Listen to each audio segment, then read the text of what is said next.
بسم الله والصلاة والسلام على رسول الله. اللهم صل وسلم وبارك على سيدنا محمد وعلى آله وصحبه وسلم. يوم جديد وروتين جديد وطاقة إيجابية جديدة يا حبايب. حبايبي متابعينا مشرفين مدوريني دايما في قناتي يا حبايب، ربنا يديمكم نعمة في حياتي.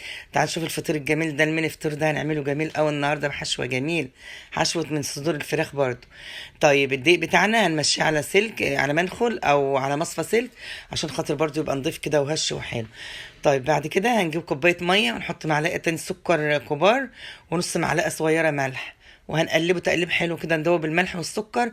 وبعد كده هننزل على 4 كوبايات دقيق بتوعنا اللي هم نص كيلو يعني، ونعجنه عجين كويس. هي طبعا هتاخد اكتر من كوباية المية، بس الاول هنتوه الدقيق في كوباية المية كده ونشوف. ماشي يا حبايبي. اللهم صل على سيدنا محمد وعلى اله وصحبه وسلم.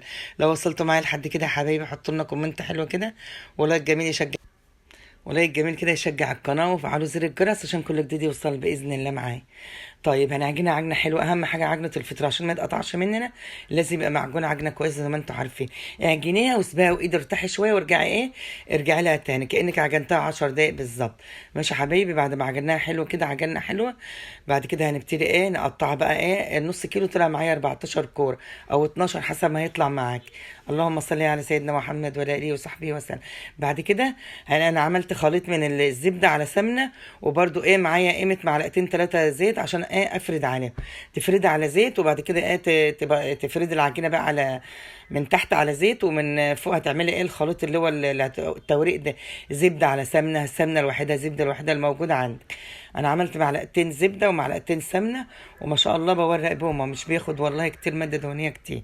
ماشي يا حبايبي. طب هنفرد كل كوره على الزيت اهوت من تحت، وبعد كده هندهن برضو دهنه بسيطه كده الخليط اللي احنا عاملينه بتاع التوريق. ماشي يا حبايبي. فعلوا زر الجرس عشان كل جديد يوصل باذن الله، ويوصلكوا اشعارات باذن الله. طيب بعد كده يا حبايبي العجنه اللهم صل على سيدنا محمد وعلى اله وصحبه وسلم. هتفردوا العجن، قطعه العجين، وبعد كده هتيجي تطلع معانا يعني مدوره كده. بعد كده نجيب الطرف اليمين على الشمال، ومن اليمين على الشمال برضو من الطرف التاني، وبعد كده تطبقوها تطلع معانا زي الظرف زي ما انتوا عارفين كان عاده يعني في الفطير اللي هو الميني بتاعنا الصغير ده. طيب لما نفردها كده هنفردها ونعملها الظرف ده ونحطها ترتاح، مش هنحط الحشوة دلوقتي، لازم تسيبها ترتاح. ماشي اهو، زي ما انتم شايفين في الفيديو كده. الفيديو ما شاء الله بيتكلم عن نفسه يا حبايبي.